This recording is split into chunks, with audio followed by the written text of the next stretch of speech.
কাল উত্তরবঙ্গে নরেন্দ্র মোদী, জলপাইগুড়ি ধূপগুড়িতে নরেন্দ্র মোদীর সভা রয়েছে। গব্বর সিং বারবার বাংলায় আসছেন, কটাক্ষ ফিরহাদের।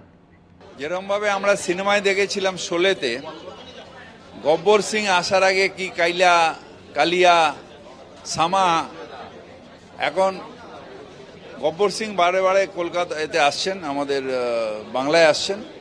তার আগে এরা এজেন্সিগুলো ওই সামা কালিয়া হয়ে সব একটা ভয় দেখানোর চেষ্টা করছে। বাংলার মানুষ ভয় পাবে না। বেআইনিভাবে চাকরি পেয়েছেন আরামবাগের তৃণমূল প্রার্থী, বাবা সিপিএম নেতা। চিরকুটে চাকরি পেয়েছেন মিতালি বাগ। তারকেশ্বরের সভা থেকে দাবি শুভেন্দু অধিকারী। পাগলের প্রলাপ, পালে প্রমাণ করে দেখান শুভেন্দু অধিকারীকে। পাল্টা চ্যালেঞ্জ আরামবাগের তৃণমূল প্রার্থী। বহুদলীয় গণতন্ত্রে সবার উপস্থিতিতে ৮০ ভাগের বেশি ভোটারের ভোটদানে নির্বাচন হবে। জনগণ ঠিক করবে কাকে মসনদে বসাবে আর কাকে সরাবে। যে মমতা ব্যানার্জির রাজত্বে ১৪,০০০ পঞ্চায়েতের আসন বিনা প্রতিদ্বন্দ্বিতায় তৃণমূল জেতে, যে মমতা ব্যানার্জির রাজত্বে ১ কোটি গ্রামের মানুষ ২৩ সালের পঞ্চায়েত ভোটে ভোট দিতে পারেনি, এই তারকেশ্বরে অর্ধেক গ্রাম পঞ্চায়েতে ভোট দিতে পেরেছেন সবাই? পেরেছেন? এই তারকেশ্বর যে মণ্ডলে মিটিং হচ্ছে, আমরা তো মাঠ পাইনি শহরে, এই মণ্ডলে যান, ৮০ ভাগ বুথে এজেন্টও দিতে দেয়নি, ভোটও দিতে দেয়নি। এমনকি যে কটা ভোট হয়েছে গণনার দিনও মেরে তাড়িয়ে দিয়েছে। আর সব জায়গায় খোঁজ নেন, পুলিশের লোকরা ডেকে ডেকে সবকে বলছে যে তোমাদের তৃণমূলকে জেতাতে হবে। কাকে প্রার্থী করেছে?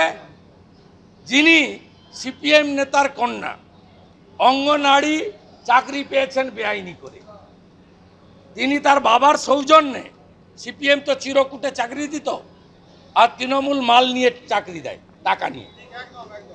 এই যে মহিলা প্রার্থী, তিনি অঙ্গনারীতে চাকরি পেয়েছেন তার বাবার দৌলতে সিপিএমের সময়। তাকে প্রার্থী করে এখানে ওই কচ্ছপ ঘুরে বেড়াচ্ছে। সাইকেল দোকান দেখেছেন? সাইকেল বা গ্যারেজ দেখেছেন?